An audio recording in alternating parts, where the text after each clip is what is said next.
സംസ്ഥാന ആരോഗ്യ വകുപ്പിന് കീഴിൽ നടന്ന വീഴ്ചകളിലും ക്രമക്കേടുകളും പ്രഖ്യാപിച്ച അന്വേഷണം ഇഴഞ്ഞു നിൽക്കുകയാണ്.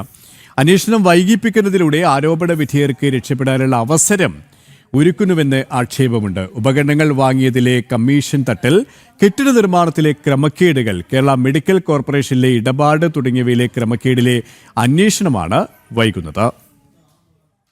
ഇടതുപക്ഷ സർക്കാരിന്റെ ഭരണകാലത്ത് ഒന്നിലേറെ തവണയാണ് ആരോഗ്യവകുപ്പിന് കീഴിൽ സർക്കാർ ആശുപത്രികളിൽ ഗുരുതരമായ വീഴ്ചകളും ക്രമക്കേടുകളും ഉണ്ടായത്. അന്നത്തെ ആരോഗ്യമന്ത്രി വകുപ്പ് തല അന്വേഷണങ്ങൾ പ്രഖ്യാപിച്ചുവെങ്കിലും കാര്യമായ നടപടികൾ ഒന്നും തന്നെ പിന്നീടുണ്ടായില്ല. എന്നാൽ UDF സർക്കാർ അധികാരത്തിലേറെ കെ മുരളീധരൻ ആരോഗ്യമന്ത്രിയായി ചുമതല ഏറ്റെടുത്തതിനു ശേഷം വകുപ്പിൽ ഒരു ശുദ്ധികലശം ഉണ്ടാകുമെന്നാണ് പ്രതീക്ഷിച്ചത്. അതിന്റെ ഭാഗമായി 10 വർഷം നടന്ന വീഴ്ചകളിലും ക്രമക്കേടുകളിലും അന്വേഷണ പ്രഖ്യാപനം നടത്തുകയും ചെയ്തു. ആശുപത്രികളിലേക്ക് ഉപകരണങ്ങൾ വാങ്ങിയതിലെ കമ്മീഷൻ തട്ടൽ, കെട്ടിട നിർമ്മാണത്തിലെ ക്രമക്കേടുകൾ, കേരള മെഡിക്കൽ കോർപ്പറേഷനിലെ ഇടപാട് തുടങ്ങിയവയിലെ ക്രമക്കേടുകൾ സംബന്ധിച്ച അന്വേഷണമാണ് വൈകുന്നത്.